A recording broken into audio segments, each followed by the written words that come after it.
Hey, what's going on, guys? So this week is going to be part 3 of the remodel.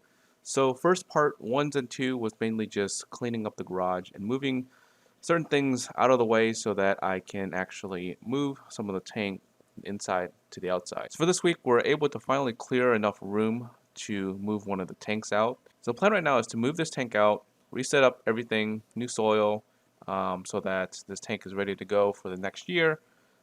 Start growing the plants again, put back the plants in, make sure the CO2 is all stabilized, make sure the tank is recycled, because even though I'm really just draining the water and moving the tank's going to go through another cycle just because the new soil is going to leach ammonia, and some of the bacteria is going to die off just because of the few hours that we're transitioning the move and the tank to the outside. So just moving this one tank, it seems pretty easy, but there's a lot of things going on. Draining the whole tank, moving the fish, pulling out all the plants, and the hardest part and the worst part is, removing the substrate. So it took me a few hours to remove the substrate and drained everything out, and kind of get everything prepped so that, when my dad comes over to help me move the tank, it'll only take, 15 minutes of his time. And what's really weird is now I don't have a tank in this corner here. It just seems really just bare and just empty. But also it seems really surreal just because the things in motion are happening. So looking forward to next year for this big tank. And with my dad's help, I got the tank moved outside. Everything was set up, relatively fast within, like I said, 15 minutes. A lot of it was just me figuring out like the distance to the wall and figuring, how far I want, etc., etc. Since everything was taken apart, I also did grab the pump and take it apart and just kind of give it a good clean. The pump that I had in this tank, it was probably been running about a little over 2 years without it being, clean. So I figured, this is my time to take it apart since everything's already apart. Did that real quick and cleaned out anything else that needed to be cleaned. And probably the fun part here is just adding all the substrate back in, filling up the tank, and getting it going again. So I still have like 3 or 4 bags of ADA soil slash mix with Eco Complete from my previous teardown. That is pretty much brand new. I only had it up for maybe a couple months before I tore it down. So substrate is still really good and high in nutrients. So I ended up using 2 of those bags in the tank, and I split some of that into the sump. Now the tank wall is still dirty. I'm just filling up the tank right now. We'll let the tank kind of just cycle through all this debris and whatnot. Let it sit for a day. Tomorrow I'm going to come back and scrape out all of the algae on the wall and just make it a little bit cleaner. And for this tank is just going to be a plant grow out tank. So what I'm thinking right now for this tank is probably just some angelfish.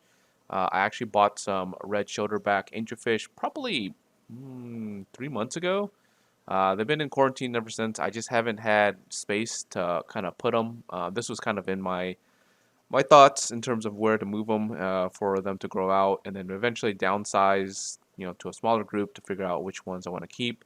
There was like a sale or a discount on them, and you had to buy them in groups of 10, and it was pretty much the deal was too good to pass up. And plus, I was really into angelfish, with the Altums, and they look very similar except for they have like a little red shoulder or a red spot on top of their body as they get older. So I was kind of curious to see what they look like as they get older. So I went ahead and bought those guys, and they'll go into the tank, but I'll show you guys them. Once this tank is cycle, I think they'll be a pretty cool little mini project and seeing them grow out. So for the plants, I'm not doing anything special. A lot of these plants weren't doing really well in the tank inside anyways. I think the substrate life was kind of getting depleted. And so what I'm going to do is I'm going to keep, just a handful of species. I'm not going to do a massive amount. I figure, I'm going to keep just the certain ones that people like to grow and like to keep, and, they'll be easier to trim and sell anyways. So the next couple weeks here, this tank is going to go through an ammonia spike and cycling. So what I'm going to do is I'm going to dial in the CO2. I think the CO2 is a little bit off in the tank, so that's why plants weren't growing as fast.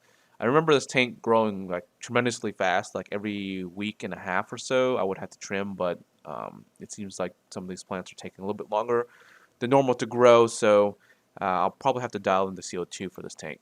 Alright guys, and that is the update for the week. I hope you guys enjoy this mini series or mini project so far, probably the next part won't be until a while. So I really do need this tank to cycle in order to do the next phase. The next phase would be basically taking the 25-gallon cube that I have outside, tearing that completely down, converting that to a saltwater tank, making sure that cycles completely, and that's going to probably take like a month just because it's going to be from a brand new, tank.